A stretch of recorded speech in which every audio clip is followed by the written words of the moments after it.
Hello दोस्तों, उम्मीद है आप अच्छे से होंगे। जैसा कि आप सब जानते हैं कि क्रिप्टो करेंसी मार्केट बहुत ज़्यादा वोलेटाइल है। एक ही मिनट में प्राइसेस बहुत ज़्यादा ऊपर भी चली जाती हैं और अगले ही लम्हे प्राइसेस नीचे भी आ जाती हैं। तो इस वोलेटिलिटी से बचने के लिए ज़रूरत है एक ऐसे क्रिप्टो कॉइन की जिसकी वैल्यू हमेशा सेम रहे, स्टेबल रहे, एक जगह पर स्टिल रहे और उसकी वैल्यू हमेशा $1 के इक्वल ही रहे, जिनको स्टेबल कॉइन भी कहा जाता है। यूँ तो मार्केट में बहुत सारे स्टेबल कॉइन अवेलेबल हैं जिनके नामों से आप वाकफ़ भी होंगे। चंद एक स्टेबल कॉइन जो कि फेमस हैं उनके नाम मैं यहाँ पर लेना चाहूँगा, जैसे कि तीथर जिसका USDT कॉइन भी कहा जाता है, काफ़ी फेमस क्रिप्टो कॉइन है, ये स्टेबल कॉइन है। सेकंड नंबर पर BUSD कॉइन है जिसको बाइनेंस का स्टेबल कॉइन भी कहा जाता है। थर्ड पे TrueUSDT है जिसका सिंबल है TUSD। फोर्थ पे है USDC कॉइन। फिफ्थ पे है UST कॉइन। इसके बाद है USDD कॉइन जो कि ट्रोन वालों ने बनाया है। डाई कॉइन DAI, ठीक है। पैक्सो कॉइन। ये डिफरेंट टाइप्स के स्टेबल कॉइन मार्केट में अवेलेबल हैं और बदकिस्मती से ये सारे जो स्टेबल कॉइन हैं, ठीक है, बहुत सारे ऐसे स्टेबल कॉइन जो मार्केट में इस टाइम पे अवेलेबल हैं, वो उनमें इन्वेस्टमेंट रखना सेफ नहीं है। मैं आपको इस वीडियो में डिफरेंट टाइप्स के स्टेबल कॉइन बताने वाला हूँ। अगर आपको उनकी टाइप समझ आ गई ना तो आपकी ये कन्फ्यूजन भी दूर हो जाएगी कि किस टाइप के स्टेबल कॉइन में आपने अपनी इन्वेस्टमेंट रखनी है, ठीक है। तो इसमें सबसे पहले जो टाइप है वो है कमोडिटी बैक स्टेबल कॉइन। ये कौन से होते हैं मैं आपको बताता हूँ अभी। सेकंड नंबर पे होते हैं फियात बैक स्टेबल कॉइन। इसके बाद थर्ड नंबर पे होते हैं crypto back stable coin. Fourth पे होता है एल्गोरिथमिक स्टेबल कॉइन। किस टाइप के जो स्टेबल कॉइन है वो ज़्यादा सिक्योर होते हैं इसके बारे में बात करेंगे। 10 सेकंड के अंदर अंदर मैं आपको बता देता हूँ कि स्टेबल कॉइन की डेफिनेशन क्या होती है। स्टेबल कॉइन एक ऐसा क्रिप्टो कॉइन होता है जिसकी वैल्यू हमेशा $1 के इक्वल ही होती है। जैसे USDT काफ़ी फेमस क्रिप्टो कॉइन है, स्टेबल कॉइन है, इसकी वैल्यू हमेशा $1 के इक्वल ही होगी और इसके रिजर्व में हमेशा $1 ही होगा। अगर मार्केट में इसकी फ़र्ज़ करें सप्लाई किसी भी स्टेबल कॉइन की 1 करोड़ है ना, तो उसके रिजर्व में उतने ही डॉलर होने चाहिए, ठीक है। तो स्टेबल कॉइन की इस टाइम पे जितनी सर्कुलेटिंग सप्लाई है उतने ही as a reserve fund tether company ने, जो कि हांगकांग से बिलोंग करती है, उतने ही डॉलर रखे हुए हैं, राइट। तो अब यहाँ पे 4 टाइप्स की जो स्टेबल कॉइन है उसको हम ज़रा जल्दी से डिस्कस कर लेते हैं। नंबर 1 पे हम डिस्कस करेंगे fiat back stable coin. Fiat back stable coin वो होते हैं जिसके as a reserve fund company ने रियल जो US डॉलर होता है उसको बैक में रखा होता है, ठीक है। जैसे मैंने अभी सर्कुलेटिंग सप्लाई का बताया, जितने मार्केट में वो कॉइन सर्कुलेट हो रहे हैं उतने ही पीछे कैश में या बॉन्ड्स की सूरत में डॉलर्स पड़े होते हैं, करेंसी पड़ी होती है। ये होते हैं फियात बैक स्टेबल कॉइन। इसकी जो एग्जांपल्स हैं जैसे USDT फियात बैक है, USDC कॉइन बेस का ये स्टेबल कॉइन है, इसके भी एज ए रिज़र्व फंड में इन्होंने रखे हुए हैं डॉलर्स, ठीक है। थर्ड जो इसके एग्जांपल है TrueUSD है। फोर्थ पे BUSD है जिसको सम हो हम कह सकते हैं फियात बैक ही है, क्योंकि मोस्टली इसके रिज़र्व फंड डॉलर्स की सूरत में पड़े हुए हैं और कुछ BNB की सूरत में पड़े हैं। इसको बाइनेंस का कॉइन भी कहा जाता है, स्टेबल कॉइन, ठीक है, जो कि फियात में बैकअप होती हैं करेंसीज, ठीक है, उसको बोला जाता है fiat backed stable coin. Second number पे कमोडिटी बैक स्टेबल कॉइन। ऐसे स्टेबल कॉइन जितनी मार्केट में उनकी सर्कुलेटिंग सप्लाई है उतनी ही वैल्यू के प्रेशियस मेटल जैसे कि सिल्वर एंड गोल्ड रखे हुए होते हैं कंपनी ने। अगर 1 करोड़ के कॉइन मार्केट में सर्कुलेट हो रहे हैं तो 1 करोड़ के जो गोल्ड सिल्वर हैं वो बैकअप में एज ए रिजर्व फंड रखा होता है। ये हो गए commodity back stable coin. PACS gold इसकी क्रिप्टो करेंसी है, वो इसकी एग्जांपल देख सकते हैं। पैक्स स्टैंडर्ड एक कॉइन है, स्टेबल कॉइन है, बेस्ट एग्जांपल्स हैं उसके। कुछ जो फंड्स हैं रिजर्व फंड हैं वो फियात में हैं और कुछ गोल्ड में हैं, ठीक है। थर्ड नंबर की टाइप की जो स्टेबल कॉइन होते हैं क्रिप्टो करेंसी होती है वो होती है क्रिप्टो बैक स्टेबल कॉइन्स।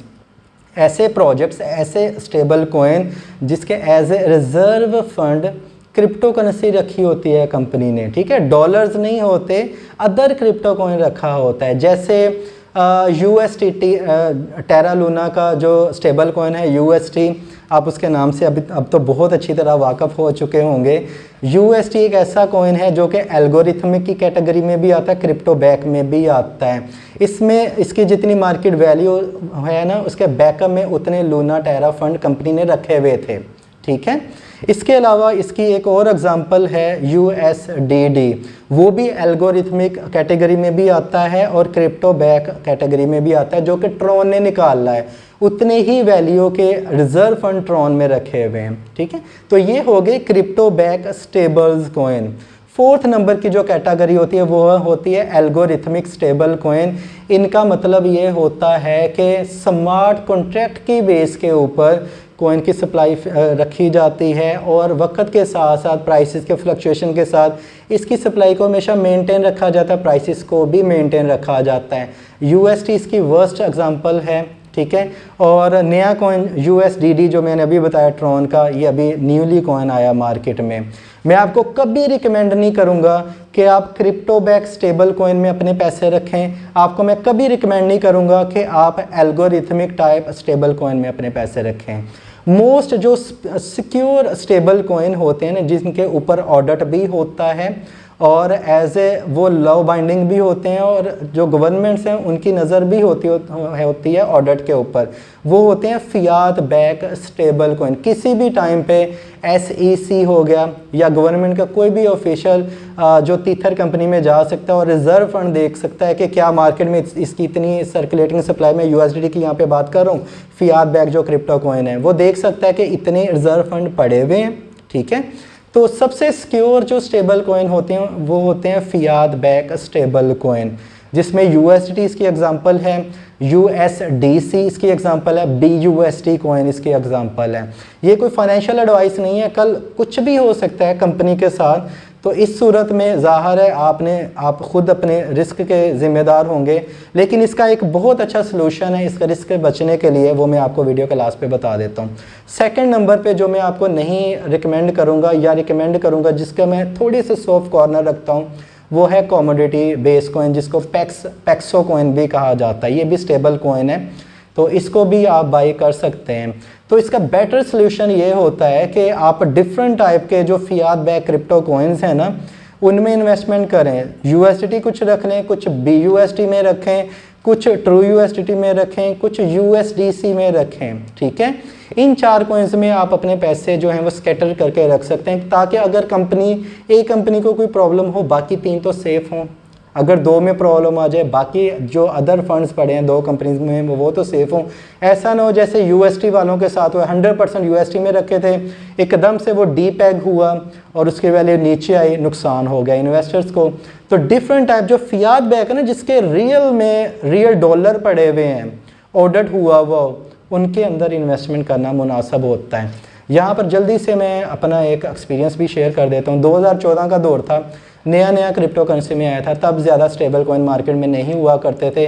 पहले 1-2 मंथ की बात है ट्रेडिंग की, मुझे नहीं पता था कि मार्केट में कुछ स्टेबल कॉइन भी होता है, ठीक है।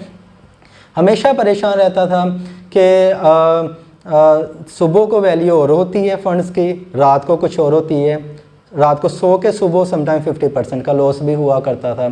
कॉइन बेस हम यूज़ करते थे, बिट्रेक्स यूज़ करते थे। कॉइन बेस ज़्यादा यूज़ होता था क्योंकि वो बैंक फ्रेंडली था, और वहाँ पर अगर आप 2014 से बिलोंग करते हैं ना, तब कॉइन बेस के ऊपर सिर्फ 4 कॉइन्स हुआ करते थे। इनफैक्ट 3 कॉइन्स हुआ करते थे, चौथा डॉलर होता था जो रियल डॉलर था।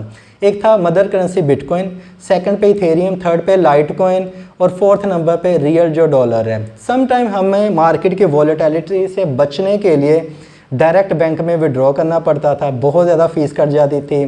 100 पाउंड अगर मैंने विड्रॉ करना होता था ना, तो 25 पाउंड मेरी फ़ीस कट जाती थी, ना प्रॉफिट होता था और वॉलेटिलिटी से भी नहीं बच पाते थे। परेशान होके मैंने बहुत सारी वीडियोस भी सर्च की, मुझे नहीं मिली। उस वक्त यूट्यूब के ऊपर ज़्यादा वीडियोस नहीं होती थी, आज तो कंटेंट बड़ा पड़ा है ना। आपको शुक्रगुजार होना चाहिए उन यूट्यूबर्स का जो आपके लिए इतनी ज़्यादा मेहनत करते हैं और इन्फॉर्मेशन लेके आते हैं। आज आप ट्रेडिंग स्टार्ट करते हैं, दूसरे दिन आपको पता होता है कि USDT नाम की भी कोई चीज़ है, उस वक्त नहीं पता होता था। तब जाके अल्लाह अल्लाह करके पता चला कि जी USDT नाम का कोई कॉइन है, ठीक है। उस वक्त उसकी शायद नाम भी और था, TUSD था, USD भी था, बिट्रेक्स के ऊपर USD आया था सबसे पहले कॉइन 2014 की ये मैं बात कर रहा हूँ, और देख लें 8 साल हो चुके हैं। तब ये बहुत ज़्यादा मार्केट इतनी ग्रो नहीं की थी, तब जाके पता चला तो नुकसान से बचे। अदरवाइज़ कॉइन बेस के ऊपर ही अगर डॉलर के ऊपर कन्वर्ट करना होता था ना, तो 20% फ़ीस ही कट जाती थी। ट्रेडिंग फ़ीस अलग से कटती थी, कन्वर्शन फ़ीस अलग से कटती थी, दोबारा बिटकॉइन में जाने के लिए 15-20% दोबारा फ़ीस देनी पड़ती थी। तो इतना ज़्यादा वो ट्रेडिंग का स्कोप नहीं हुआ करता था। तो इसलिए जो भी यूट्यूबर आपको ये इन्फॉर्मेशन प्रोवाइड करता है, कोई भी, उसके लिए लाइक ज़रूर किया करें। वो आपके लिए बहुत ज़्यादा मेहनत करते हैं, आपको नहीं पता। इवन के ये वीडियो बनाने के लिए भी मुझे बहुत ज़्यादा मेहनत करनी पड़ी है, बहुत ज़्यादा सर्च करनी पड़ी है, इनको कैटेगराइज भी अरेंज करने में मुझे बहुत ज़्यादा प्रॉब्लम हुई है। और आपको जब मैं डिलीवर कर रहा था तो मुझे टेक भी बहुत ज़्यादा लेने पड़े हैं, ये मैं आपको बता नहीं सकता। आप कहेंगे यार ये कितना नालायक बंदा है जो कि सही ढंग से वीडियो भी नहीं बना पाता।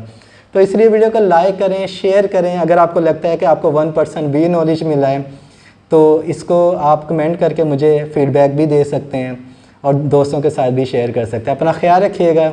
Happy trading, take care.